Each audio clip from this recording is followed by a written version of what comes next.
And welcome, as always, to the A to Z Sports Big Orange Podcast. I'm Charlie Burris. That is Zach Ragan, also of A to Z Sports. Wherever you listen throughout the world, we thank you so much for listening to us. Here on the Big Orange Podcast, we talk balls, or everything balls, every week. If you want to listen to that on the reg, go over to the A to Z Sports Podcast Network feed on Apple, Spotify. Rate, review, and most importantly, subscribe there. If you do subscribe, you won't miss our episodes when we drop them on Mondays. Speaking of Mondays, it is one right now. We are recording this show via a live stream on YouTube, so go to the YouTube channel. If you want to watch, you can very literally participate in the show by commenting, coming and hanging out. And obviously, we like to get as much interaction as we can. So everybody that's watching, we appreciate it. Got a lot of regulars now. It's awesome. But go and subscribe there. Hit the like button, notification bell, blah, blah, blah. At Charlie_Burris, at Zach TNT, at A to Z Sports, A to Z Sports.com for the stuff that we write on the internet, and Facebook.com/A to Z Sports Nashville for all the stuff that we post there. Oh, boy. Well, Zach, another interesting week in Tennessee sports has passed since we spoke last. A Tennessee quarterback transferred away. Tennessee basketball lost its damn mind against Kentucky. We're going to talk about that. And then I think what I would put it this way, what kind of pays the bills around here, recruiting. Everybody, man, it's when Tennessee is really good at football, people love to hear about recruiting. It's funny how that works. I don't know why, but we are going to talk all about the huge recruiting weekend. Tennessee had Junior Day. This is what it's called, which is when your 2024s, 2025s are coming in, the younger guys coming in, visiting, hanging out on campus, and getting the recruiting pitch from the coaches. And we're going to talk about all of that. But first, Zach, what's up, man? It's kind of an odd time of the month here, the year. No, football is officially over for a while. We get to talk about the off-season stuff and talk about what the 2023 team is going to look like. It's kind of a sad feeling to know that we've kind of closed the book on the 2022 team. Such a fun year, fun team to watch, and all the great storylines that came with this team. One that people will never forget. There's a little bittersweetness to the season coming to an end. It was great to go out with 11-2 record, but just knowing that that's the last time we'll see that Tennessee team take the field, it's tough to wrap your mind around. It was that's the season that Tennessee fans have been waiting for so long, and thought maybe it would never come again, or kind of wondered when it would come again, and it finally came. And it's definitely a special team that we'll remember forever. Yeah, it is a shame, but this next one should be fun too. And no doubt. We're going to talk about this future team coming up. Everybody that's already tuning in, I love this. We got like a GBO chain going here in the comments. Got Nugs, Jordan, Billy, Matthew, Danny, Jordan, Victor, Mr. Jones is back. Mr. Jones, the eternal optimist. He's always so optimistic in the comments. Thanks to everybody for hanging out. I guess I can talk about this up front. Victor says, "What's up, Charlie? Stop messing with Kyler Curbison." Out. So yeah, what happened with that? Yeah, bro, you sent some screenshots the other night to me and Austin Stanley. What's the story there? Yeah. So his I don't know if it was him, but it was his podcast account. He does a podcast, sort of like this one. Yeah, he's been Kyler's in my Twitter mentions from time to time, but it's always been very cordial and pleasant, and a good kind of back and forth. Nothing. So I was planning on going into this later when we talk about basketball. Going to talk about football first, then basketball. But I just tweeted out after that Kentucky game. I was there. I watched the thing with my own two eyes the entire time, saw the atmosphere. That was one of the worst losses of Barnes' time at Tennessee. And that tweet I tweeted that out almost exactly. That tweet had like 400 likes. Like, it was a pretty popular, people weren't raking me over the coals for that one. And out of nowhere, so Kyler has that podcast, and the podcast account, it wasn't him. Let me specify. I don't know if it was a co-host or if it was him, but the account called me dumb. It said, "This is a dumb take. Relax." And I was like, no, I'm right. This is one of the worst losses in Barnes' time here. And so I don't know. I have no beef with the guy. I have no idea. He didn't like what I said on the Twitter, but that he called me dumb. So I'm not going to just take that sitting down, I guess. I would bet there's some misunderstanding there because, Charlie, everybody knows you're famous for firing everybody after a bad loss, right? Yep. And I texted you right after the game. I mean, right when it was fresh, less than 10 minutes maybe after the loss, and said, are you firing Rick Barnes today? And you said, no, I don't think Rick coached a bad game. They weren't making shots or whatever. So it wasn't like, it can be a bad loss, but not a shot at Rick Barnes at the same time. And I think there was some stuff lost in translation there. So the people that got at me about that tweet, they were like, this isn't Barnes' fault. And I was like, I didn't say it was. I didn't say it was Barnes' fault. I just said it was one of the worst losses of Barnes' time here, which it was, objectively, 100% that. And that's why I replied to Kyler and I said, no, I'm right, but I appreciate your input. That's what I said to him. And he did reply, so I don't know. Hey, go listen to their show. Nug says in the comments it's called Believe in Tennessee. I have zero anything for them as far as like contempt or anything. Yeah, I don't know. They just called me dumb, so I had to say something to them. Well, that's how Twitter goes, though. It's so easy to take tone, and there's only 100 or so many characters that you can use, and things get misconstrued or misunderstood all the time to me quite often. So it's just kind of how that app goes. Yeah, and there's certainly a set of people that are not a fan of me, and they just read that stuff the way that they want to read it, and it's okay, is what it is. But we're going to talk about this recruiting weekend because I was at that game, and there was a ton of recruits there, many of them 4 stars, 5 stars. It was a loaded weekend in Knoxville for football recruiting. We're going to get into that, and kind of I listened to some interviews with the guys. They've started doing like pool interviews with these recruits when they come and visit, which I really like. So like the 247 and the VolQuest guys and whoever else, they like stand and interview these guys as if it's like a post game after a game. And it's great content because you actually get to I love that this is becoming a thing. VolQuest posted a bunch of them and I watched a few, and I have some thoughts kind of what it means for Tennessee and what happened this weekend. But before we get into all of that, I got to tell you, as always, about the amazing sponsor of the show, Superbook Sports. Can you beat Vegas this football season? It's almost over. Wild card weekend was this weekend. That was a hell of a weekend. It was pretty fun outside of the fact that the Titans aren't in it, and the Titans aren't in it for very stupid reasons. But Superbook Sports gives you the chance every week to go head-to-head with the best odds makers in Vegas. No fancy computer algorithms, no guys across the pond setting lines for American sports. Just the best team of odds makers in the business behind the counter at Superbook in Las Vegas. Plus, Superbook features some of the best odds boosts and promo bets anywhere. Download the Superbook Sports app or visit superbook.com and start your battle against Vegas right now. Visit superbook.com for terms and conditions. And if you have a gambling problem, call 1-800-889-9789. That is Superbook Sports. Speaking of odds for a game, Tennessee going into that Kentucky game, it was like a double-digit 10, 11, 12-point favorite, depending on where you went. And they just laid the biggest egg of all time. So hopefully you didn't bet on that game.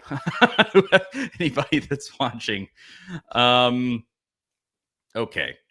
So this recruiting weekend, this is just a little anecdote. I didn't see anybody post about this, but this was an interesting thing that I saw in going to the Kentucky game. All those recruits obviously were welcomed in, and they were shown around the football facility and talked to the coaches and did everything that they did. But they also went to the Tennessee-Kentucky basketball game. They were treated to that horrific performance.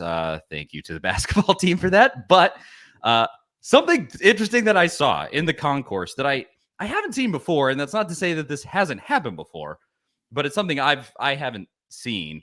They had a giant table set up in the concourse that was 5 boxes tall, 20 boxes wide of Chick-fil-A meals. And it had a sign out in front of it that in big letters said football recruiting. And they had like the staffers there. So everybody got Chick-fil-A, and it was like, what would that make it if it was like 4 or 5 by probably 10 or 12? It was a ton of Chick-fil-A and this football recruiting table. If that tells you anything about how many recruits were there this weekend, and they all got to eat Chick-fil-A at the basketball game. They ate better than I did because I had nothing at the basketball game. But so starting there, this was huge because it was the first junior day since that 11-2 season. We've been talking about the 11-2 season already. And, I've wondered how much does that really factor into these guys, into their mind when they come and visit Tennessee. And it seemed like from the interviews that I saw with these kids and the things that have been written, Tennessee now kind of sits in a different place in the minds of these 2024, 2025 recruits. And that's it. You look like you're smiling about something, Zach. I can't get past this comment from Nudge about the Chick-fil-A bags. Did anybody check those bags for cash? I don't think you put that together whenever you were saying that. I'm not kidding, Doug's. When we walked by that and it said football recruiting, that was the first joke that we made. The guys that I was with, we were like, "Oh, that's the football recruiting table." We were like, "Wonder if there's money in there." And but see, with Heupel, it's fancier. It's Chick-fil-A boxes. That's the difference right there. It's McDonald's with the bald guy. Use one Chick-fil-A badge, I think, in that report that came out. So I don't, we're never gonna look at Chick-fil-A in Knoxville the same, or McDonald's in Knoxville the same way again. Never. But with NIL, hey, put all the money you want in there. Trammell makes a good point. It's okay to put bread in those boxes now. Yes. That's very true. But something that I noticed from those interviews, so it was some of the guys that were here. It was like Ryan Wingo, Boo Carter. The big one that I watched that I thought some of the stuff he said was interesting is Mike Matthews, who's a 5-star wide receiver. I think there were big defensive guys here too. And so I guess Boo Carter, technically, I think he's being recruited as a safety for Tennessee, although he's also recruited on the offensive side of the ball too, depending on what they choose there. But anywho, the thing that stuck out to me was that multiple of these guys mentioned the 11-2 season. I don't remember exactly who it was. I think it was Boo Carter, specifically brought up the fact that Tennessee beat Alabama. And we talked about earlier in the season, after that Alabama game, we were like, this is how you turn this thing around. You win this game, recruits see this, they see you win on the biggest stage in the biggest game. I mean, it was the second highest rated game of the season. The entire nation saw that game. And a bunch of these guys were there, and it changes hearts and minds when that happens. Like, you don't have to sell the vision anymore. Can you imagine yourself here? You'll be the one to beat Alabama. No, they already did it. And you can come here and just continue that. I think it's huge. It seems like it's in these guys' minds now. Yeah, it's definitely huge. I mean, going 11-2 just in a vacuum is great for any program, right? I mean, that's a successful season. Even unless you're Georgia, that might be the only team that would look at that type of season and be like, "Oh, we didn't live up to our expectations." But I think the part of that really, and you kind of alluded to it a little bit there, Josh Heupel was very upfront last year in 2020, or year before last, I guess now, 2021, talking about recruiting these guys and having to sell them on this vision and tell them, what they were going to do at Tennessee. They didn't have the results to show them at Tennessee. They kind of had to put a lot of faith in them. Well, now everything that they've told them during the recruiting process in 2021, leading into 2022, like, he delivered on that stuff.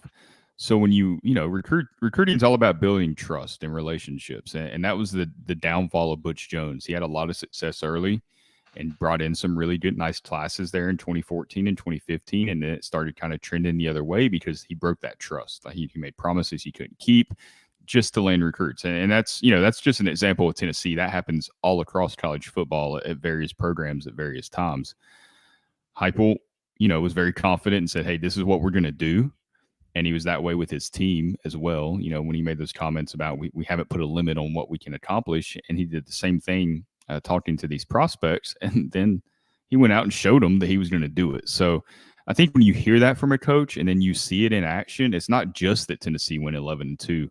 It's that Heupel delivered on what he's going to do. So, hey, we can trust this guy. We can trust his vision. We can trust that he knows how to build a program, that he knows what he's doing. He's going to do what he says.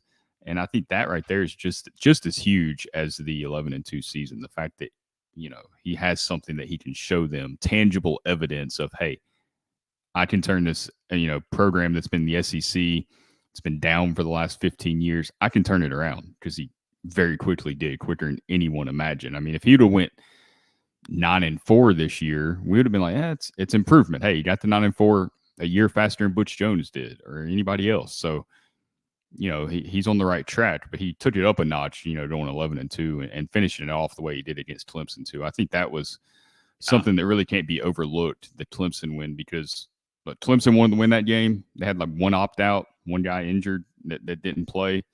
Tennessee had a couple of opt-outs, guys that weren't going to be back next year anyway. So it was a pretty good example of what Tennessee's going to be next year, what Clemson's going to be next year. Both the quarterbacks we expect to start for those two programs next year. And they went out and beat them by 17 points. So I think that right there just, kind of erases that South Carolina loss in the minds of recruits. Like, yeah, that was just a hiccup. It's bad. It was just a hiccup. Heupel showed that this is the real Tennessee now. Absolutely. There was a lot in those interviews where guys mentioned in talking to Heupel, they talked, I forget who it was, but one of the guys said, it didn't feel like he was selling me anything. And that's so perfect, because obviously that was Butch's MO the entire time, was just used car salesman. I mean, that's his whole deal. You said he didn't hold up his end of the bargain, and that word sort of got out to recruits, and he was known as a phony. He was a total phony. And then with recruits now, with Heupel, he's letting the work on the field do the talking. And Tennessee hasn't done that in so long. Obviously, Phil was able to do that back in the day, winning national championships and SEC championships. And, they were a borderline powerhouse. And that sort of speaks for itself. And finally, you're getting back to where the play on the field just speaks for itself. And that's so, so powerful with recruits. I mean, when you're talking about taking a bite out of what Georgia has, and like the Mike Matthews kid, he's a Georgia kid and 5-star recruit. I don't know. Let's see. Yeah, he's being recruited by Georgia, Clemson, Notre Dame. To get that kid out of the state of Georgia or out of the grips of somebody like Clemson, I guess with Clemson, Tennessee, you did that. you beat them down, beat them by 17 points, and that's great. You have that now to kind of hang in your hat, and that's great. But to get them out of Georgia, it's going to take not only 11-2 season. I mean, realistically, to take a real bite out of that, you got to just beat Georgia and be the SEC champion and be like, that's where you're at. Unfortunately, that's the league that you play in, and that's the competition that you're going up against. You don't have the luxury of being like Ohio State, where the entire league's a joke. And so I think that this is the beginning of that. Can they capitalize going forward? I hope so. Josh wrote in the comments, he's pretty confident. He says Tennessee will go 11-1, lose to Bama, but then get another shot at them in Atlanta. I mean, that would be a hell of a season, but that's what you have to do. It's that. You have to be 11-1, and I don't think that's not how that will work. You wouldn't play Georgia again because they're in the East, but I think he said you'd lose to Alabama and then get another shot at Alabama. Okay. I read that. You lose to Bama, right. You beat Georgia in Knoxville, and then get the rematch with Bama. Yeah, I read that wrong. But that's what it would take, is that kind of thing. And so this is a great sign that I put it in the title of this video, but I really think it's true. You're seeing that Tennessee, after an 11-2 season, will be recruiting on a different level. They're seen in a different light by recruits now, I think. Yeah, and they're taking a sustainable approach. Not to repeat what I said earlier, but they were taking this whole, we'll show you. Just trust us. We'll show you. Instead of making these bold promises and this and that, we'll show you. And that's going to hold up longer than the whole Butch deal did, where he has, a couple of good years. This is something that they can kind of build on. And when you talk about, like, you just got to go beat Georgia and you just got to do it, kind of makes me think about next season. Everybody's already talking about Tennessee maybe taking a little step back next year before maybe Nico comes as the starter in 2024. I mean, that's kind of the way we all think it'll play out. We obviously don't know. Maybe Nico takes over midway through next year. I mean, who knows? But it almost feels like we're falling back into that same conversation we had before this season when we were like 9-3. Like that's that's best case scenario. It's what a lot of us kind of said, and we're putting the limits on the program, the fans, in a way where Heupel's not. Like I guarantee you, Josh Heupel is going into 2023 to play for a national championship.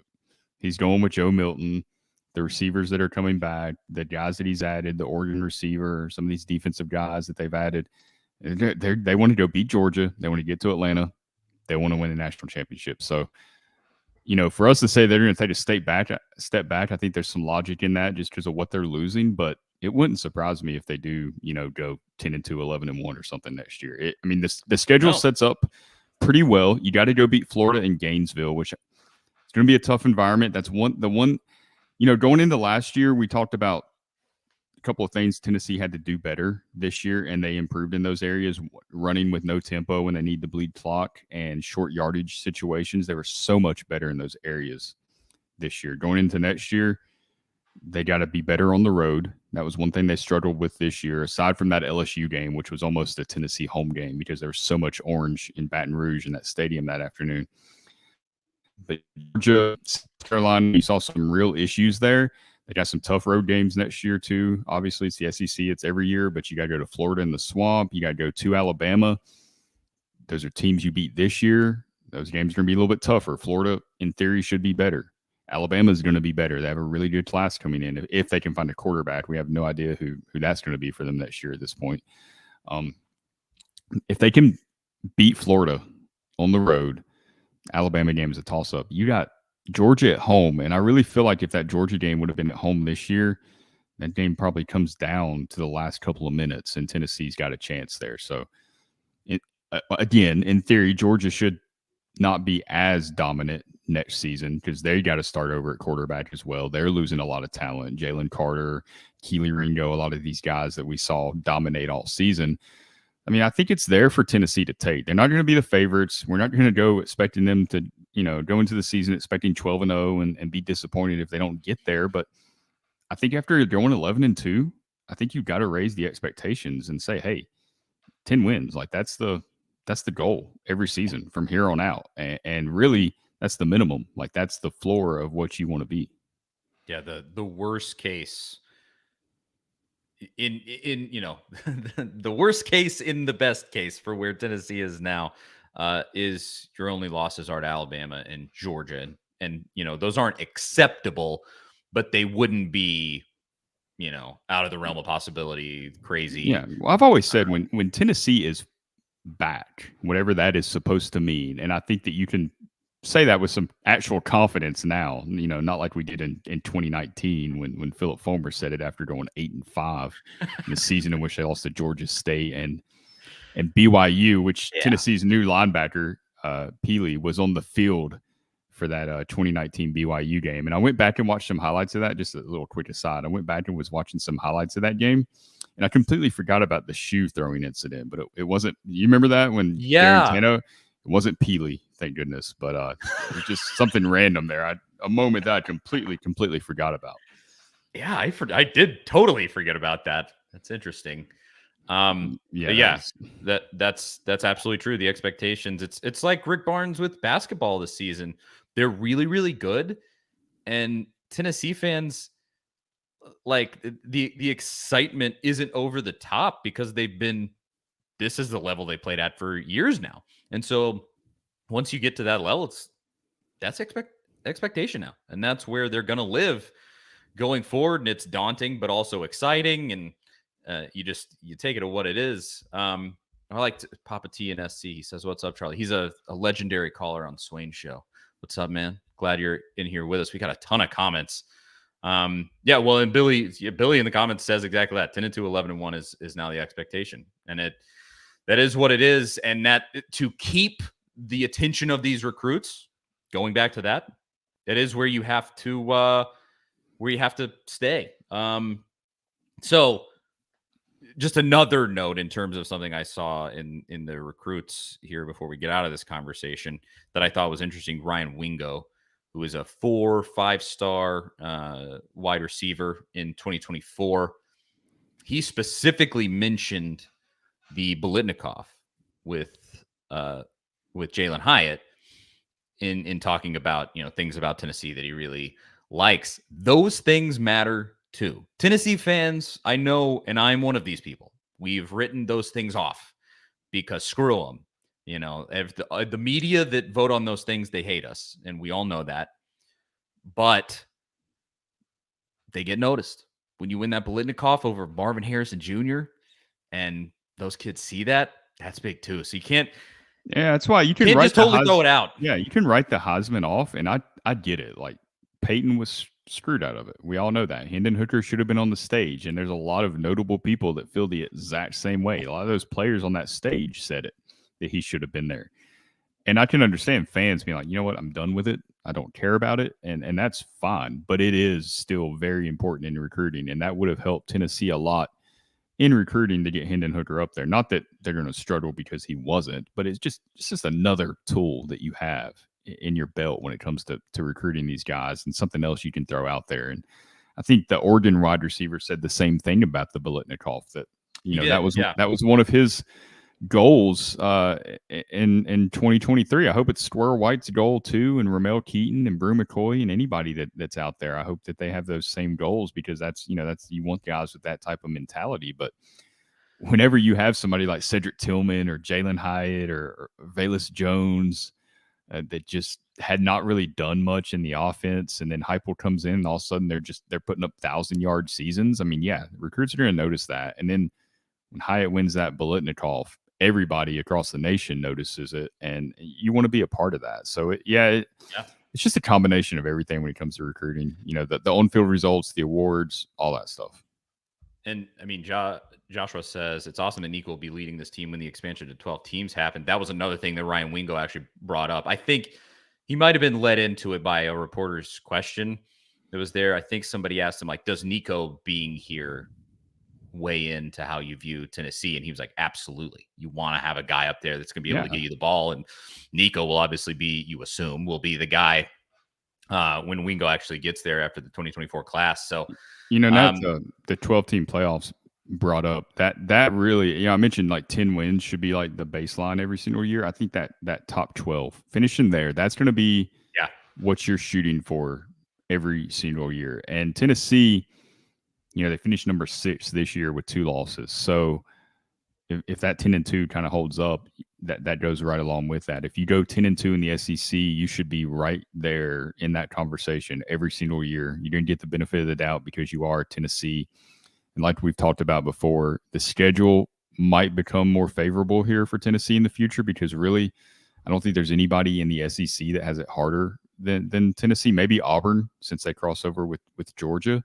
But a lot of teams just get off easy because they don't have to play Alabama and Georgia and Florida every single year. And that's, even Florida, I don't know what's going to happen with Billy Napier. I mean, there's a lot of stuff going on down there with the NIL stuff with Jalen Rashada, and he's coming off of a kind of a so-so year.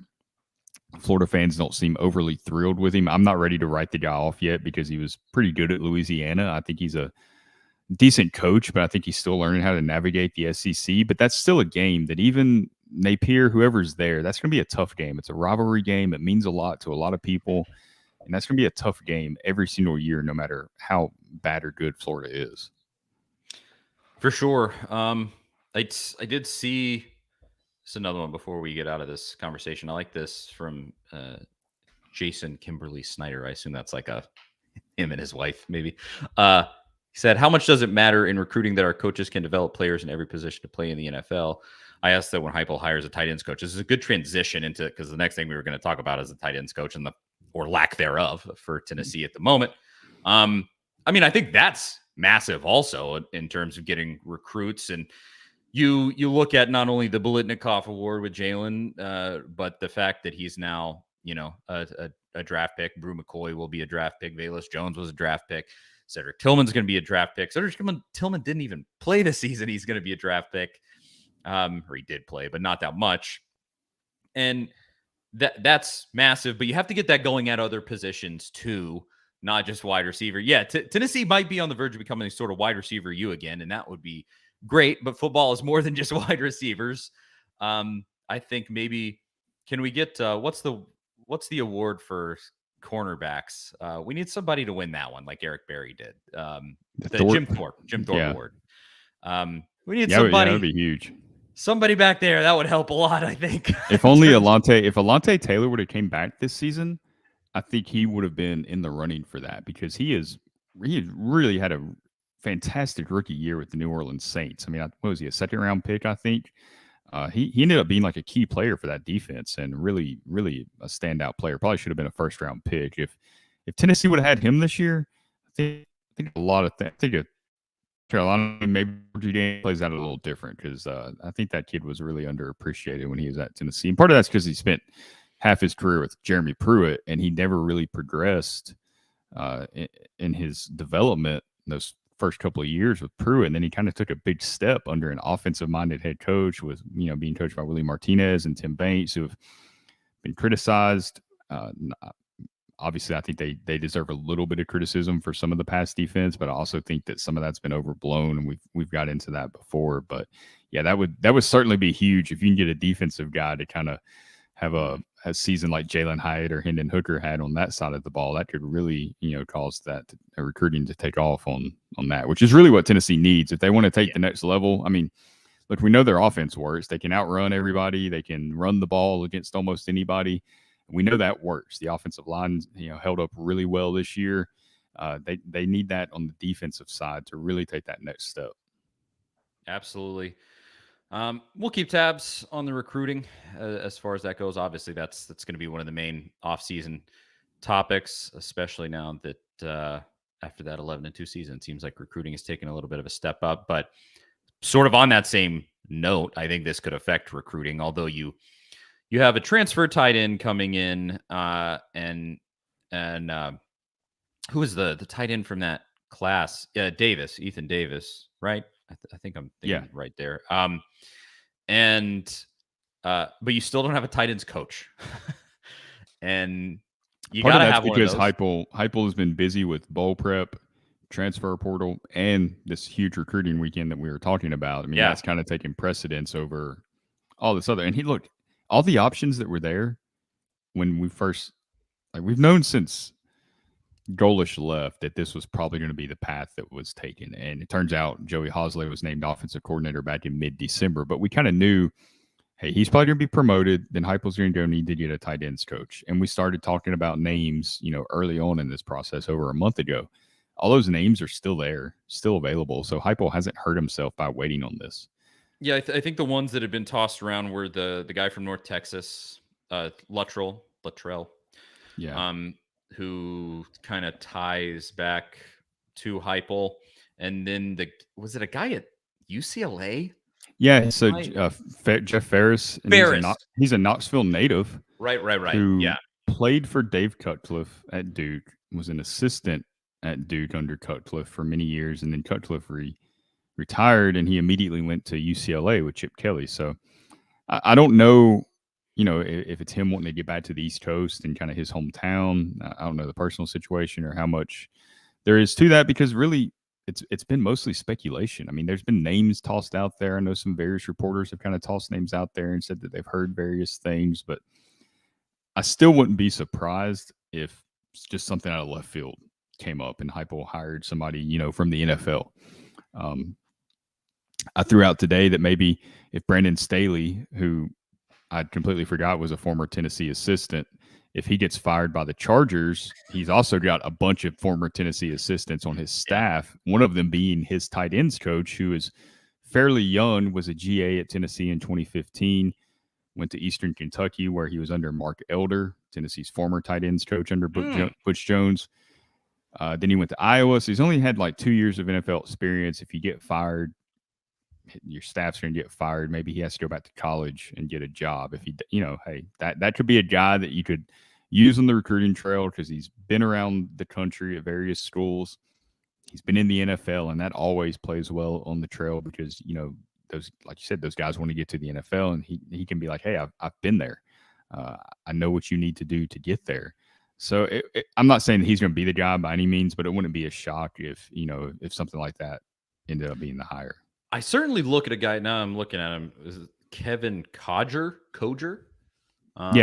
Is the tight ends coach with the Chargers, and I think I saw Staley got the dreaded vote of confidence from after they blew that game sky high last night. He got the vote of confidence from the front office, so he may not be getting fired, but we'll see how that plays out. Though that that happens from time to time, and there seems to be I don't know that situation that well. I know he's had winning seasons both of his first 2 years there, but even if they do keep him, they might force him to make some staff changes. He's also got his running backs coach is a former Tennessee assistant. And, there's been some talk like, hey, maybe Heupel goes and gets a running backs coach that he likes to tight ends. Jerry's coach tight ends before. Like, that's an option as well. I don't think that's what will happen I don't think he wants to move Jerry Matt from where he's been, because we know how important continuity is.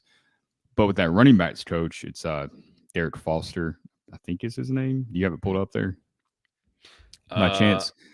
He kind of has some roots though in the same system as Josh Heupel. He coached at Samford, which is coached by a guy that played quarterback at Valdosta State for Mike Leach and Hal Mumme, and went to Kentucky. And so that guy has his roots in the air raid system, and he worked under him.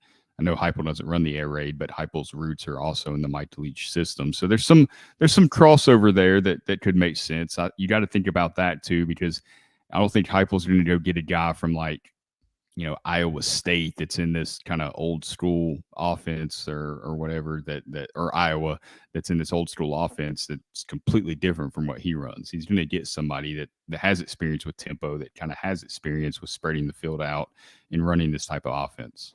It is Derek Foster. They don't on the Chargers official website. They have where he went to college in his hometown, and that's he was a GA in 2012. So it was him. Okay.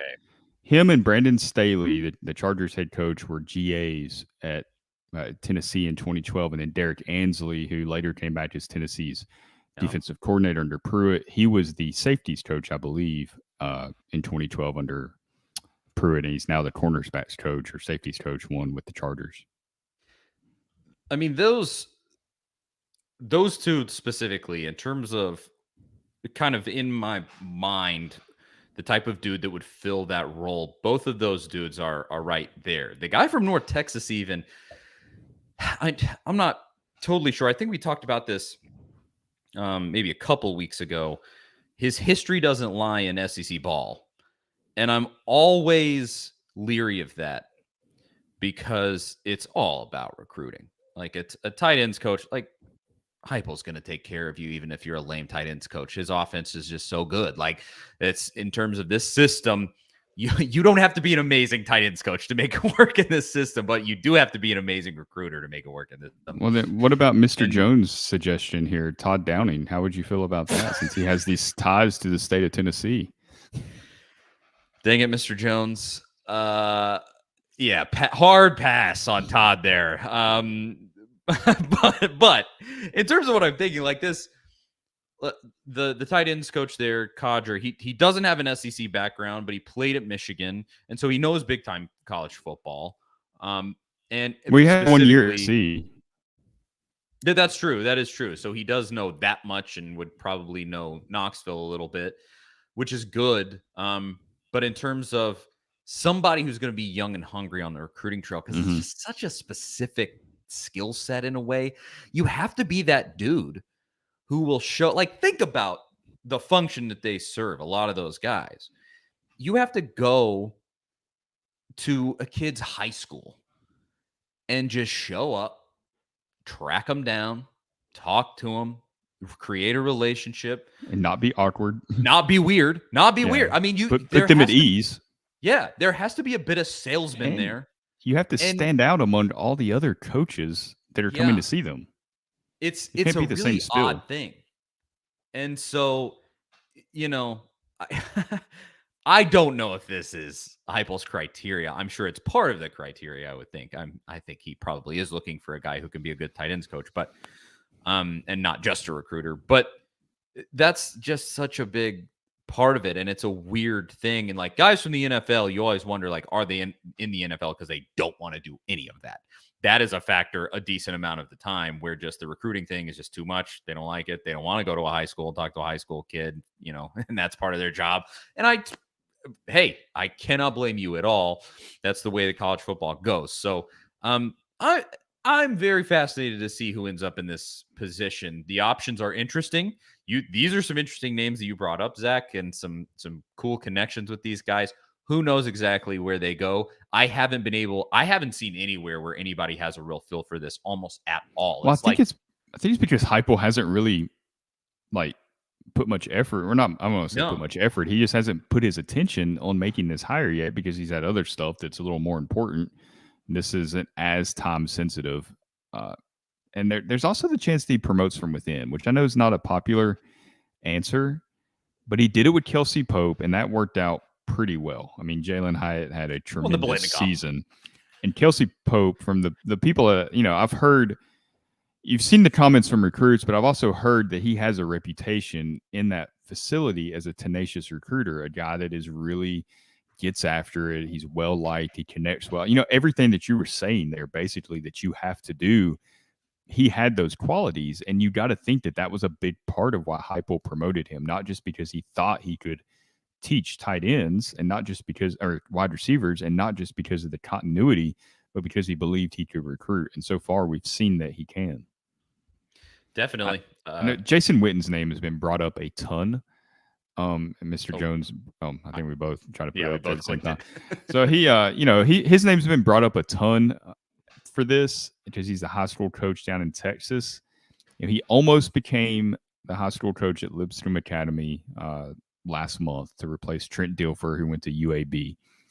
And as from what I understand, that deal was really close to happening. It was talked about, behind the scenes for several weeks and was very close to happening. I think there were some people that even, a day or two before it kind of broke that he wasn't going to be the head coach, felt like that was really going to happen.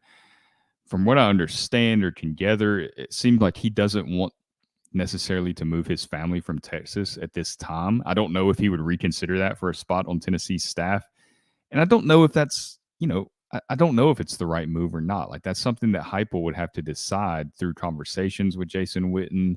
Does he fit with the staff? Is his offensive philosophy the same? Does he buy into what Heupel's doing? Can he sell that? Does he believe in it? Because if you don't, you're not really helping the program a lot. And it's always cool to see former Vols on staff, but I don't think that should kind of trump another candidate. It's just my opinion. I think you got to go hire the guy that you think does the best job. Yeah. If that's a former Tennessee player, then great. That's really cool to see them back. I don't know that that's the life that Witten necessarily wants to lead as far as the recruiting stuff, because family is obviously very important to him. I just don't think that would be a viable option. Here's where that breaks down for me. I love Jason Witten and would love to see him as a coach or a part of Tennessee's staff. This man has made in his NFL career a contract worth $28 million, a contract worth $37 million, and a contract worth $30 million. His final year in the league, he made $4.25 million. Jason Witten does not have to do anything. If he treated his money correctly, he doesn't have to do anything for the rest of his life. It's probably why he's coaching high school ball. And so I look at that, and in terms of my own criteria, what I want to see there, young, hungry, tenacious. Where would the motivation be for Jason Witten? The man's worth tens of millions of dollars. And it's just, I don't think that it's a great fit. I mean, Mr. Jones does say it here. He can recruit just with his name. That's probably true. But at the same time, it's not that simple. It is and it isn't. There's a lot of non-glamorous work that goes in with recruiting. A lot of texting, a lot of, Twitter DMs, a lot of film that you're breaking down and watching and going through. It's not just going into their schools or going into their homes and visiting, but that is obviously a big part of it. And you're on the road, you're in a hotel, you're on planes, you're away from your family. Like you said, Witten, I feel like he's coaching high school football in Texas because he enjoys it. I think he loves Tennessee. obviously. It's a big part of who he is. He's come back to Tennessee. He's been to games. I stood beside him. I remember at the Utah State game before the game, and he was just, he loves the Vols. Like it is very important to him. And I'm sure he would love to have a hand in that, but I just don't think that's the life that he really wants. Yeah, 100%. That's just, when I hear that, it's exciting. Oh man, that would be incredible. And then when you really think it through, it just doesn't make a lot of sense in my mind. But hey, if that's what he wants to do, I would welcome him back. Oh yeah, with open arms. A great story, and I think he'd do well, but I just don't see it. So that's the basic updates on that tight ends coach hire. We'll talk about it when more roll in, but that's kind of our take on it. And then we'll finish. I have a feeling when that hire is made, it's just going to be a report out of nowhere. Like, yes, some national guys just going to break the news.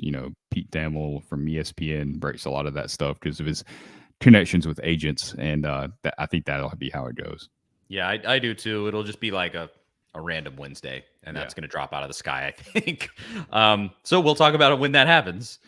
Final note on football before we move on to that embarrassment that the basketball team left out there on Saturday.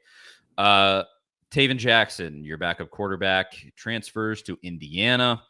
Not surprising at all. We had speculated that it may be after spring. When you think about it, why even wait around if he already sort of had figured he's not going to be that guy? And his brother plays basketball in Indiana, so there's a real connection there. It was sort of the natural landing spot. And so he ends up at Indiana. So your depth at quarterback is Joe Milton. Should be a great starter if he can hone in the accuracy. Nico, obviously extremely exciting as a 5-star. And then a whole set of walk-ons. Navy Schuler, Gaston Moore. Great dudes, but maybe not SEC starters. And so does this concern you at all? Should Tennessee go try to get a transfer? It's a little late now, at least until after spring ball. Any urgency there? Yeah, I mean, I think you definitely have to go get a quarterback. You can't go into the season with 2 scholarship quarterbacks. You just can't. We've seen Tennessee get in so many situations before where they got down to their 3rd quarterback. It happened under Pruitt, a decent amount because, maybe Garantano was banged up or ineffective, and we saw Brian Maurer and Harrison Bailey and JT Shroud. It was kind of a revolving door there at times. And we saw it at the end of the Butch Jones era when Will McBride had to start. Which people found out. Some people found out he was on the roster, that week that he had to start. So and one counter argument I've seen to that is, well, if you lose your first 2 quarterbacks, you're not winning 10 games, and that's certainly true. But if you can go 7-5 with your 3rd string quarterback, I mean that's better than going 5-7. You got to win as many games as possible, no matter the situation. And I know Gaston Moore's been at UCF with Heupel. He knows the offense, but this is a guy that was not even rated by the recruiting services. He was a 0-star. He was NR, not ranked on every single thing. He was the scout team guy at UCF. We've seen him briefly in action. I saw him at the UT Martin game, and he threw a terrible interception against a not good team, trying to score at the end of that game. And it's just, I don't think he's the guy that's going to get you to 7 wins. I just don't. I think he's a good guy to have on the team, but I think you have to go try to find a grad. There's a couple of options out there, and I went over them. There's like the guy at Oregon State who entered the portal. He's getting a 7th year of eligibility. He kind of reminds me of the Gardner Minshew situation a couple of years ago, where Minshew was going to go to Alabama and be a backup, and then Saban was going to give him a job as a GA because that's what he wanted to do, was coach. Ends up going to Washington State, kind of turned his whole career around. That's a great story in itself, but this guy kind of has the same mindset at Oregon State. It's Tristan Gebbia. He wants to go into coaching, but he wants to spend his last year of eligibility somewhere. So why not go to Tennessee, be a 3rd string, get some SEC experience. Maybe Heupel gives you a job as a GA. You should be able to make some connections there and kind of broaden your options there, not limit it to just kind of the West Coast, Northwest.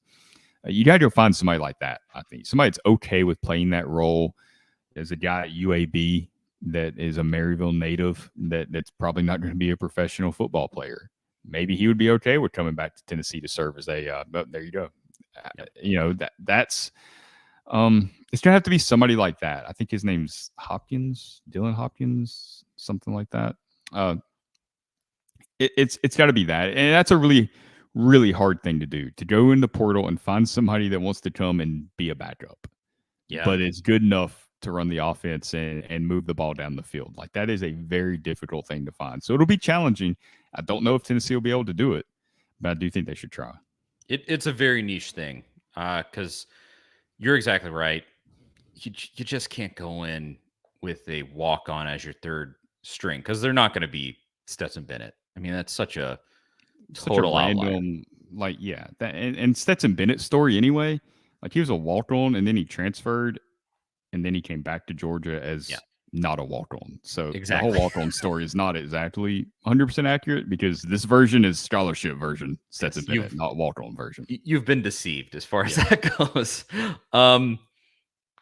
And so, I mean, you just look at those guys. I mean, Lord knows I would love to have a guy with last name Schuler who's the quarterback at Tennessee. That would be so cool, given who his dad is and things like that. But they have to be able to play SEC ball. And I just am not sure that you can have confidence that that's where those guys land, in terms of their skill set. So, yes, that person does exist that you just described. There just aren't that many of them. And how do you get them to come to Tennessee? And I mean, I don't think that it's a guarantee that they do that, but I'm completely in agreement. I think they really need to, because it's pretty. I mean, am I thinking right? The backup at Clemson in this bowl game was essentially that. You said he was like a GA. Sort of. Well, no, he was a Tennessee recruit. We talked about him. Hunter Johnson. Is that Hunter Johnson? That's right. Yeah, he was a 5-star guy, right? And then he left Clemson, went to Northwestern, didn't really play. Dabo got in a situation where he needed a backup, and a third string guy. I mean, he was the third string. He was behind Klubnik and DJ Ugalele, or however you say his last name. And went and brought him back. And fortunately for Dabo, he didn't need him this season. But if Klubnik would have went down in the Orange Bowl, that's who would have played. And Gaston Moore, we later found out Taven Jackson wasn't ready, would have played for Tennessee. Yeah. So I don't know if they can find somebody like that, but obviously we both think that they should at least try. It just seems a little scary if you just. I mean, maybe you can go bring Harrison Bailey back. You think what's he doing these days? He's at UNLV. I don't think. I remember. I can't remember. I don't think it went super well for him out there. I can't remember necessarily. I don't think he with played UNLV a lot. Yeah. Or does JT Shrout have eligibility left? Yeah. Where are those guys? Come on. He went to Colorado State, I think. You just come on back and be the third string. Then that would be great. But hopefully it's probably a kid that wants to go into coaching or something like that. It exists. Just how do you find it and get it here? Not sure. But that's, for the most part, just, it wasn't unexpected to see Taven go. Obviously got to talk about it. And we'll see where Heupel goes. Do you think that he saw Nico in those first few practices and was like, yeah, I'm going to go ahead and do this now so I can, obviously he knew he was going to Indiana the moment he went in the portal. That was worked out. Yeah. All of these high-profile transfers don't go into the portal without having a pretty good idea of where they're going. They might go and try to get into a bidding war, but for the most part, they know where they're going. I wonder if he saw Nico practice and was just like, yeah, I should just go ahead and head on back to Indiana because this guy's for real. Is it bad to say this? I really hope that's the case. I think every Tennessee fan does. Yeah. Because from all accounts, seeing this kid throw against air at a practice jumps up at you. It is a real sight to behold. Supposedly, I have not gotten a chance to go and see him in person. Yeah, we might need to go to some spring practices maybe this year because we need to see in person. Maybe we can use our tie-in with 104.5 and maybe get a couple of passes to spring practice. I will have to see, but Just supposedly from everybody that I have heard talk about it, obviously I've watched him on film, but I haven't seen him in a Tennessee practice or anything outside of just a video on YouTube. And so that's, man, I hope that's the case. No offense to David Jackson, but I hope it was so apparent that Nico Iamaleava is that dude that he felt he needed to transfer, that Taven felt he needed to transfer, because it was just so clear that Nico is going to be that guy. I hope it, but because what it could be that the coaches think that Nico is that guy, and Taven thought he had absolutely no chance, and that it's still up in the air whether he will or not be that guy. Obviously, things change when the lights actually come on and you have to go play SEC football. I mean, we kind of know Dobbs at practice was a baller on the field. That practice doesn't mean anything at the end of the day in terms of wins and losses. But I hope it's because Nico's that good, please. I mean, it kind of has to be. I mean, because Taven was still this staff's guy. Like, that's the first quarterback that they kind of recruited from high school. I know they went and got Joe Milton from Michigan because they felt like they needed, somebody else in that room for competition, which should tell you how they're going to view this situation. If they felt like they needed Milton when they had Brian Maurer, I think Shrout had already transferred by then, but they still had Harrison Bailey. They had Hendon Hooker. They had Caden Salter still at the time. That was before he had been kicked off the team. So they brought in Milton. That was their fifth quarterback that they had, scholarship quarterback on the roster. So based on that, I don't think they go into this season with just two. So I think Taven, he could have competed for the job and maybe had a chance to win because he's a very talented kid. I think just the fact that he knows that they're going to lean towards Milton. They did in 2021. And then you have Nico, who I'm almost to the point with Nico where I'm like pinching myself. Is it too good to be true? Because the talent's there, the accuracy, the big arm, the ability to move. He's tougher than you would think if you watch his high school highlights. He's not afraid of contact. And then you listen to this kid talk. Yeah, I got it. I got it queued up. He sounds as mature as some NFL quarterbacks out there. I mean, just play it and we can listen to it. This is him at the Polynesian Bowl yesterday. It's college football recruits. They play in a thing called the Polynesian Bowl when they are of Polynesian descent. I think it's all recruits in that world. And this is him doing an interview there. And yeah, I mean, just listen. It's such a great answer. Here we go. Well, you're a competitive kid. I mean, is the goal for you to come in and try to win that job? Yeah, it's been my goal since day one to go out there and compete with whoever's the guy. But I also look forward to learning from guys like Joe and Navy and Gaston, man, and the whole QB room, man. I think we have a great QB room, and just my first 3 weeks there was just it just felt good to be a part of, man. Nobody has any ego. I think everybody gets along well, and yeah, man. Whether it's competing for a job or backing up Joe or backing up whoever it is, I look forward to learning. It'll be freshman year, so I know there'll be a lot of more adjustments in the college life. But yeah, I look forward to wherever that spot is. Yeah. Well, how is he 18? It really is. Like, surely he's been like trained on media. That's such a great answer. Surely he's done a ton of interviews, obviously. That's being true. A high-profile recruit. But even then, you still see a lot. I mean, you see guys go to the NFL that don't really have that kind of awareness and just humility. Everybody's been talking about this kid for almost a year now. Ever since that article came out from The Athletic that suggested that he was the one that made all this money. Look, that's the only real report we have about that $8 million NIL deal. That came from whoever brokered the deal, that end of it, in an interview that they gave. Nothing about that has come from Nico's camp. There hasn't been anything, any ego, nothing. I remember, I don't want to say the player's name, but I remember there was a high-profile recruit that came to Tennessee when Butch Jones was the head coach. And I remember speaking to his parent, one of his parents going into his freshman year about what they expected or what they were expecting, from his freshman year and kind of how they thought things would go. And he told me that they were expecting, a basically 50-50 split with what his position, what he was playing. And I remember that just came across to me as Like, no, he's got to go earn that. You don't just get given that because you're a high profile recruit. You got to go earn it. So going in there and expecting that that's what you're going to get, like, that's not a recipe for success at all. And the kid ended up playing well at Tennessee, but that always stuck with me. And that is not what you get from Nico at all. We saw it the day he arrived at Tennessee when he's making him do push-ups in the locker room, and his family's giving him a hard time about it. Like, yeah, make him do those push-ups, make him run, get on him. Like that's kind of how he was raised. So it's not a surprise that he's this mature, but it's still, he's 18 years old. To name the walk-on quarterbacks and to point them out and to not make assumptions and to say you're going to play your role no matter what that role is, but you're also going to go compete. I mean, that you can't ask for much more in a quarterback. It's so just savvy. That's like the right word I think I would use.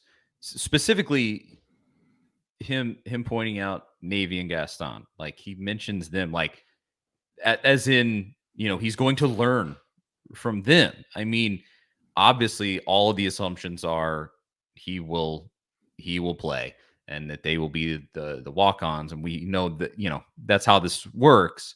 And he still goes out of his way to say that. And it's, I mean, that level of humility from a kid that has probably had his butt kissed as an athlete since he was who knows how young. I mean, with these guys, they start getting recruited in freaking middle school. And so it's just unreal. I mean, he just seems like in every facet, he just is that guy. Obviously, the one facet we have to see to make sure is on the football field in an actual game. Yeah. And but man, it's exciting to just see every part of that, because he, practice field, interviews, everything. It seems like he has it. And so hopefully that translates to the football field. We'll just have to wait and see. But a little bit of breaking news real quick that we can we can officially put to rest the rumor that should have never, ever started this offseason of the Josh Heupel to Michigan speculation. So the Michigan president has tweeted out that Jim Harbaugh is staying at Michigan. They've worked out a new contract. He's not going anywhere. So I'm guessing nobody offered him a job in the NFL because he would have been gone in a heartbeat after 2 failed off seasons. So that's what that means. The Mike Farrell stuff that was put out there about Heupel in Michigan, we can officially not mention that ever again.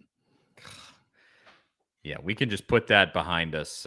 Congratulations to Michigan. That is almost surprising. I really thought he was gone. All right, let's finish with this. Speaking of all of the recruits were at that basketball game this weekend, and it was interesting. So I actually had somebody ask me on Twitter if the recruits all seeing that horrific loss from Tennessee was bad. Does that negatively affect recruiting? Of course, my answer was like, almost certainly no. It's not even the sport that they play. That doesn't, it just doesn't translate that way. But even it was a great environment, wasn't? Was it? Yes. Great, I mean, it looked like a great environment. Well, and specifically, I forget which player. Like I said, I watched two or three of those interviews with the players that were here over the weekend, the recruits that were here. And one of them specifically mentioned how loud and crazy the crowd was and how that was really impressive. He said that he had never seen an environment like that. Wish I remembered exactly which one it was. If it was, that makes me think of when Nico came for the basketball game last year and they were chanting his name and how big of an impression that made on him. I can't and one of Tennessee won or lost that game. I think it was the same kid. I need to go back. I didn't know which one it was. I should have. But I think it was the same kid who mentioned at the basketball game he got stopped and asked for pictures multiple times. And he was like, that was really cool. Like, the fans like know me here already and I'm not even here. So no, I don't think that matters. And almost all of the time they don't even stay like for the whole game. They sort of go, hey, here it is. Isn't this cool? It's a great environment. All right, it's halftime. Let's bounce. Heupel was there. He got a big ovation and everyone was freaking out when they showed him on the Jumbotron. That was fun. But that behind us, I don't think that it's going to have a big impact on the recruitment of any of those kids. No, let's talk about the actual basketball game. Tennessee comes in ranked number 5. Kentucky comes in after losing to South Carolina in Rupp Arena. A South Carolina team that Tennessee beat by 43. It was the largest loss in the history of South Carolina's arena. And Tennessee just went out there and they laid such a stinker, dude. Just a monumental egg. Oh, God. It was so brutal. Started out on an 8-0 lead. And then Rick made this mass substitution that is still totally inexplicable to me. I don't know why he did it. Makes a mass substitution, and it was all downhill from there. Kentucky immediately went on an 8-0 run, tied it up at 8-8. I think they even got up like 10-8 at one point. And it just, God, it was so annoying the whole time. And let me just explain this out. Like I said, a lot of people liked this tweet, and a lot of people said that they agreed. But when I said it was one of the worst losses of Rick Barnes' time in Knoxville, here's my rationale there. Rick Barnes hasn't lost that much in Knoxville. I mean, when he has a season like this one, it's going to end up only being 5, 6, 7 losses in any given season. And a lot of the time, the losses, it'll be like at Alabama. It's a really tough place to win. Alabama's a really good basketball team. If Alabama goes out there and they play a good game and Tennessee plays hard and keeps it close and you still lose, I look at that and I go like, you know what? That's basketball. Exactly. It's a tough place to win.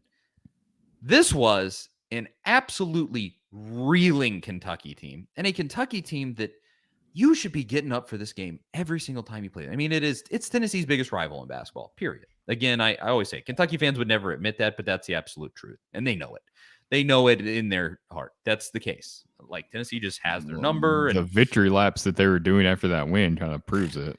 And let me say this, and this was the most frustrating thing about it. Kentucky didn't play good in that game. That's what killed me the most. They shot like 35% from the field. Oscar Tshiebwe didn't have a huge game. He scored a decent amount. And he had like 13 rebounds, but yeah, that's a normal game. Yeah, for him in this. Like they really like. If I'm Kentucky, I'm not feeling overjoyed about the way they played in that game. They played with a lot of heart and they played with a lot of grit. I'll give them that, but they still kind of stunk in big portions of that game. The team's not great, but I think we kind of knew they were going to play with heart and grit after Tshiebwe's comments last week about wanting his team to fight. I mean, when that stuck with me when he said, just put a walk-in in or something, somebody that will fight. Like if you're a college basketball player and you're a 5-star recruit, I mean, it means something to you to play basketball. You wanted to play in the NBA, and Kentucky's got a lot of talent. Our best player says, put a walk-on in.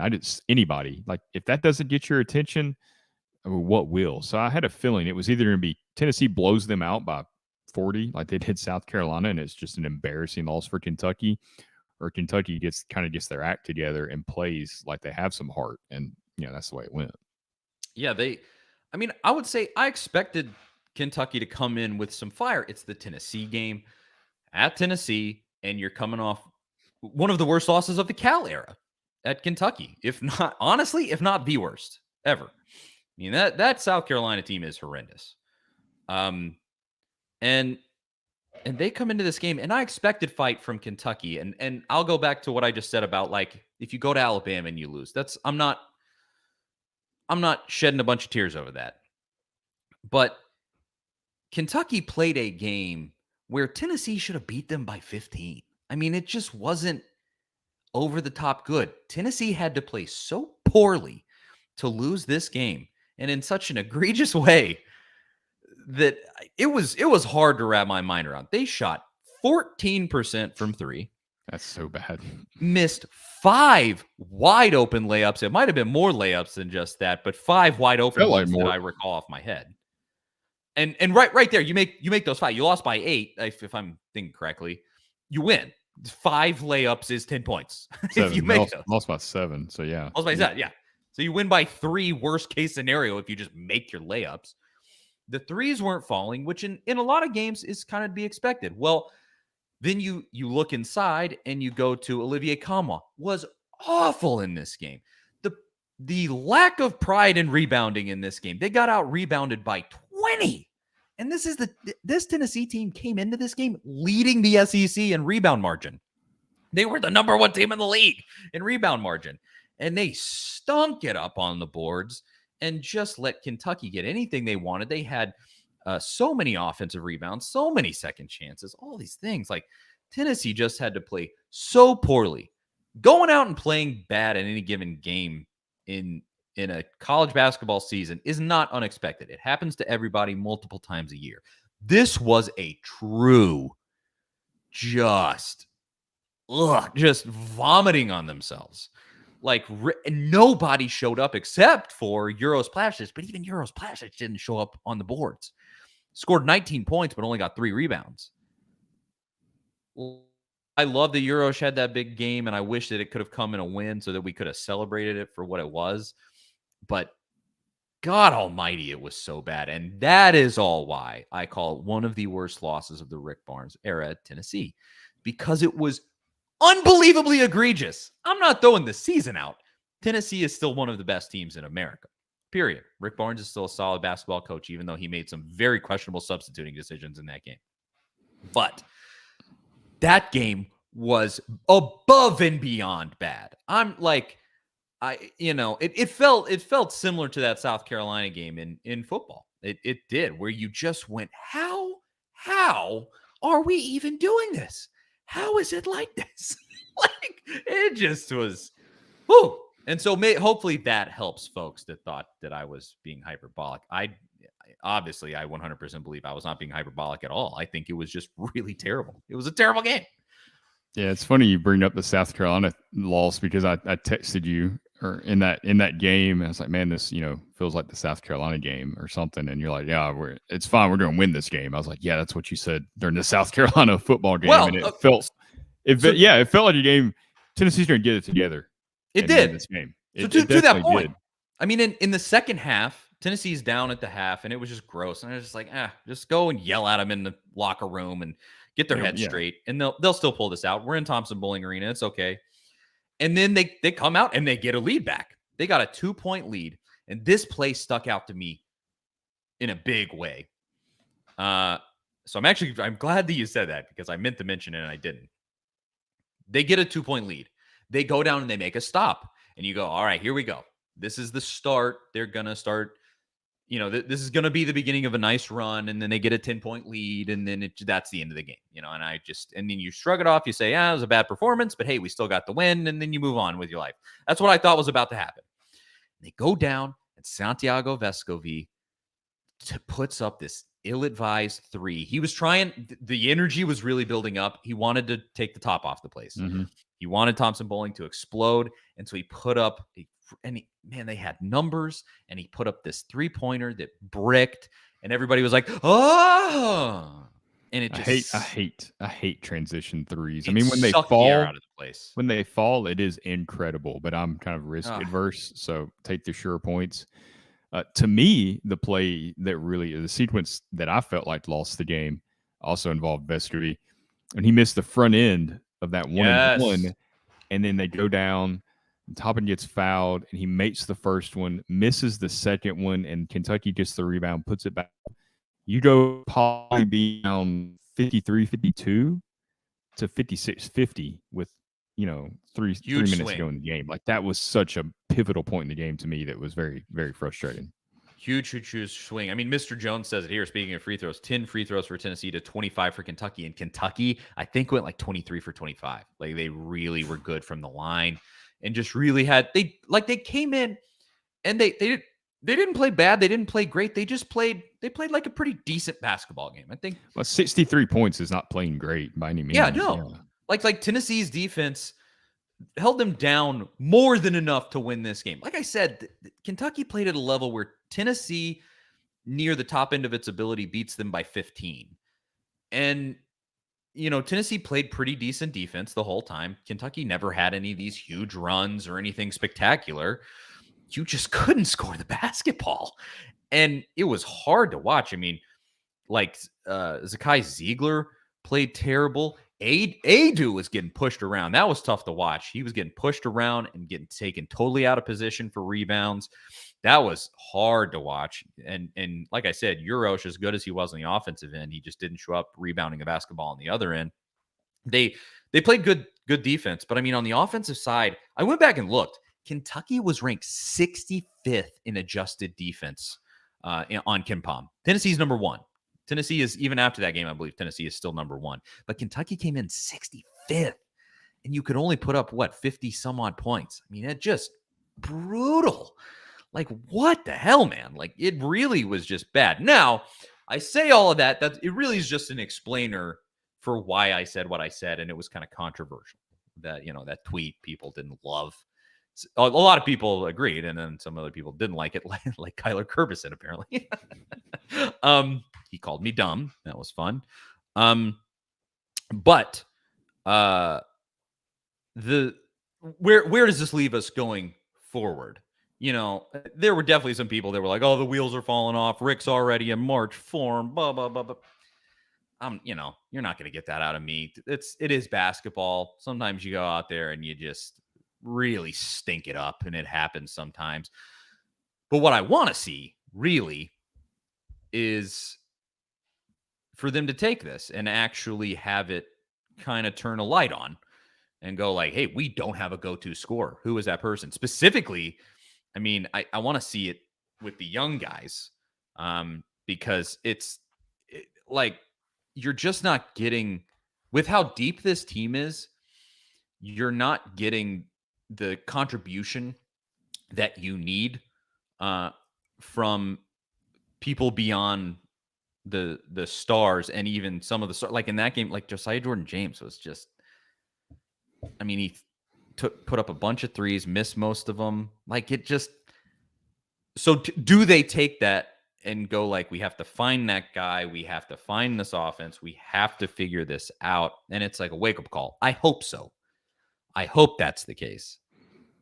Will it actually be the case? I don't know. We'll see if they can answer the call. 2 straight road games coming up.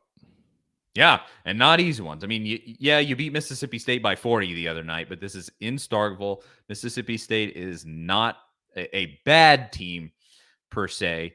They're not a good team, but yeah, I mean, that's going to be a serious test. And can they go in there and win that game when they need to? I think they will. Of course, I thought they were going to beat Kentucky, and here we are. But it just, man, I like, somebody wake up. And like the name that I really go to, and it's just so hard because he's a freshman. I mean, Julian Phillips, man. Hello, somebody. You got to do. Let me look. What was his actual line in that game? 2 points, 3 rebounds, and 4 personal fouls. He had more personal fouls than he had points and rebounds. Come on, dog. Like, you gotta, dude. 5-star guy. Yeah, it's the time of year when you gotta start turning it on. I mean, this was when it was around this time last year when Kennedy Chandler really started turning on those afterburners, and he, down the stretch, was playing some of the best basketball in America. Julian Phillips is not that guy. He's not as good as Kennedy Chandler at the game of basketball, and I don't think he will be. But I mean, you're in the starting lineup. Like, come on. And you're in the starting lineup for a reason. We know that the ability is in there. Let's go. Like, there's got to be something here that you can turn on, because if all of the pieces work in tandem and work well, this is arguably the best team in America, at least in terms of depth and the multiplicity of ways that they can hit you. I mean, just when the offense clicks and paired with that crushing defense that they play almost every night, I mean, it's a very, very good basketball team. But you gotta find that consistency. You have to. Oh yeah, when everything clicks, I mean, they can win a championship without a doubt with that defense. But one thing I think people need to know: did you have any like bad or any notable interactions with Kentucky fans at this game? Because we know your history. We know your history down in Tampa last year with the pom pom. So first of all, there weren't many there. There was honestly like barely any. There were a couple a little over from us, but it was too far away to like interact with. But there were barely any there. Like, there were so few Kentucky fans. It was the least amount of Kentucky fans I've ever seen for a game in Thompson-Boling Arena during the Barnes era, at least. Yeah. And like, they won the game, and there wasn't. So when that's happened in the past, I've been there when Kentucky's won. It hasn't happened a lot, but I have been there. You get the CATS and all of that stuff. They didn't even do that. There wasn't enough Kentucky fans to work in concert for that. And so, no, I really didn't, because there just weren't that many there. It was pretty crazy. And like I said, if they're being really honest with themselves, that game was not some true awakening. They didn't go out there and run Tennessee off the floor and welcome back Kentucky basketball. It wasn't anything like that. They just played a really hard-nosed game, and Tennessee had a horrific day, and they capitalized on that horrific day. And credit to them. But I still think there's even a possibility where, in terms of how these teams match up, I wouldn't be shocked if Tennessee goes in and wins in Rupp by 10. Wouldn't be a crazy outcome. I think Tennessee is more than good enough to do that. But they have to go out there and they have to do that. They have to find that gear and go and execute. Will they do it? We'll see. It's up to them and Barnes. So I think that's the bulk of it for me with the basketball game. Did you have anything? No, just Kentucky gets Georgia at home, so they kind of get they can build a little momentum here by winning that game. And like I said, they've got talent. I don't know what the deal is with them, really. I mean, it's not like I watch a ton of Kentucky basketball, but I don't understand why they're so bad. I actually think this is an interesting element in that game. Severe Wheeler was hurt and sat out. He's their starting point guard. He is all over the place, just really not a great basketball player. He can be great. He was a 5-star, highly touted guy, but last year, and then he stayed because he just didn't have the year that he wanted. But he turns the ball over a lot, and he's really sporadic, and he's all over the place. I honestly think that helped Kentucky, him being out. I think they should think about that when he comes back and is able to play, because I think them running a more it just wasn't it was just a real traditional game they played. They just more half-court sets type deal. Yeah. I mean, honestly, at the end of the day, what really happened in that game is that they beat Tennessee at their own game. That really was that's the type of stuff Tennessee tries to beat you with, and typically does beat most teams with. And Kentucky went and did sort of the same thing. And with Severe Wheeler, I think it worked, or without Severe Wheeler, I think it worked better. So is this sort of like when going back to South Carolina, when they had whoever out in that game, and they totally changed the offense against Tennessee, and then suddenly it worked. Oh yeah, maybe it was a similar situation. Yeah, and it worked for them the next week against Clemson too. Yeah. I don't know. Did you? I guess we can go back to this real quick, because this is going to be a huge game next year. It's kind of early in the season, September, when South Carolina comes to Neyland. Josh Heupel, we've talked about it all season, how he kind of has that pettiness about him, and he wants to beat them by more than South Carolina beat Tennessee last season. Did you see Spencer Rattler's return or announcement that he's returning for another season? I mean, we all knew he was going to. If that right, there's two things. We need to talk about this real quick too, because the video I tweeted out, and Georgia fans, we need to have a quick conversation about Georgia fans, because they're the most tougher fan in college football right now. There's no fan, at least on social media, there's no fan base like them that you tweet something about Georgia, or not even about Georgia, just about Tennessee, and they come out of nowhere. And I tweeted that video of Kirby Smart, doing the 1, 2, and then the 3 right after they beat TCU. We're going for a 3-peat, right? And I was like, look, Tennessee should be playing this in their facility for the next 12 months. They should be playing that Spencer Rattler video in their facility for the next 12 months. It's Kirby Smart's out there just making up lies that people said that they weren't going to go to the playoff. I mean, he said at their victory celebration, nobody predicted us to make the playoff. And the Georgia beat writer for The Athletic tweeted out the article where 7 of the Athletics college football writers picked Georgia to make the playoff. So it's just completely made up. He's talking about going 7-5. I had all these. I mean, if you go look at that, go find that tweet on my Twitter account. It's just search Georgia, Tennessee, whatever. It'll pop up. All the 80% of the replies are Georgia fans talking trash, Tennessee. I'm calling, predicting that Tennessee's going to beat Georgia or something next year, which I'm not. Like, it's not just Tennessee that should be playing this. Every team in the SEC should be playing it. They should. You go out and you compete for a championship. I don't care if you're Vanderbilt or you're Tennessee, how realistic you think it is or isn't. If you don't have that mindset, you stand no chance to win games and compete. And that's all I was saying. Like, use that as motivation. Everybody should want to knock Georgia off. It's a compliment to Georgia in a way. I think to some extent, Georgia fans have a pretty good dose of like imposter syndrome still. It's like this, it came on so quickly with all of this that they're like, oh, is this really how we are? Okay, all right, we're going to beat our chest and we're going to do the whole thing. And also I think it doesn't help that they sort of stink at every other sport. They're not good at baseball, not good at basketball. And so like they don't have the bravado there. And they never really have been good at either of those sports. Like football is a thing that they fully hang their hat on. Mm-hmm.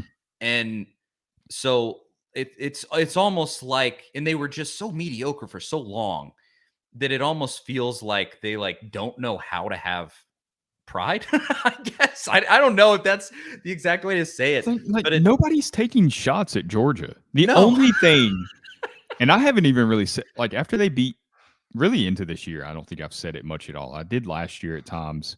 Talked about how Kirby isn't a great in-game coach, or he's not just this great football coach. Like, he's not a savant like some guy like Heupel, for example, who really, is the X's and O's there. He's just got the best players. He's got the biggest, the fastest players. Like, it's hard not to win when you have that kind of talent. And Kirby's obviously a good coach because he has them all motivated and moving in the right direction. I don't think he's going to take a mediocre team with talent and do. I mean, he took a team with mediocre talent and lost to Butch Jones, right? I mean, that was a 10-win team the previous year, and Kirby lost to Butch Jones. So it's, he has that in him. But nobody's taking shots at Georgia. Like, nobody's out there like, oh, they're fraudulent or they should, they're not that good. They got lucky. There's not really any of that out there. I don't know why they're taking it so personal that teams like want to come beat them now. Like, yeah, like that's the goal. You've won back-to-back championships. Everybody wants to knock you off. I don't understand that. With how pillowy soft their schedule is next year, I have already had Tennessee's their hardest game. Yeah, I've had fans from other teams going like, please, you're our only hope.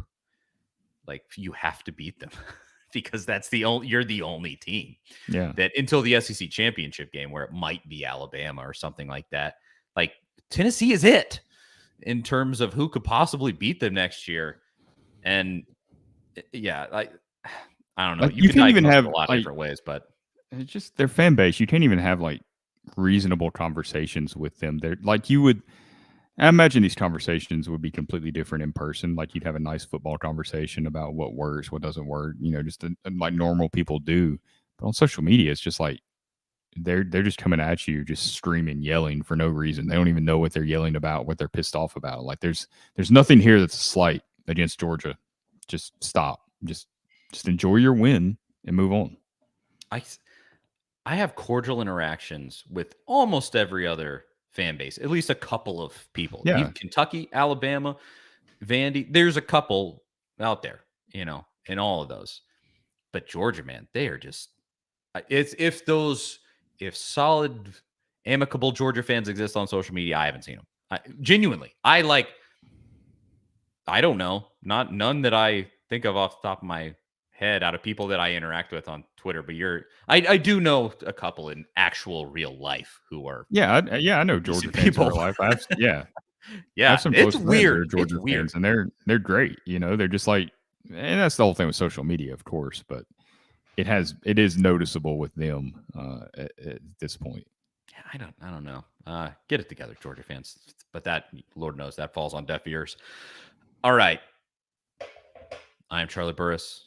That is Zach Ragan. Thank you so much to everybody for listening, for tuning in, for hanging out in the comments and giving us plenty of stuff to talk about and interact with.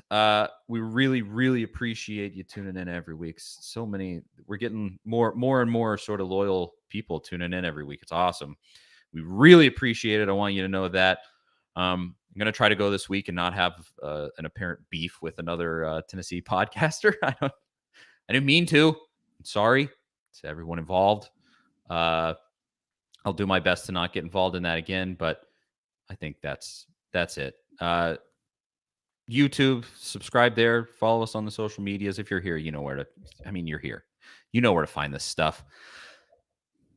We're gonna do a midweek segment, potentially a guest. We're not sure. I think we have a guest lined up for Wednesday. Charlie does not really know about this fully yet. We'll have to iron out the details once we finish. Sweet, all right. I've got an email here, so excellent. Well, so maybe a guest later this week. So watch out for that on the A to Z Sports Nashville YouTube channel. Subscribe there so that you don't miss it. And yeah, we'll talk to y'all then. See you guys later.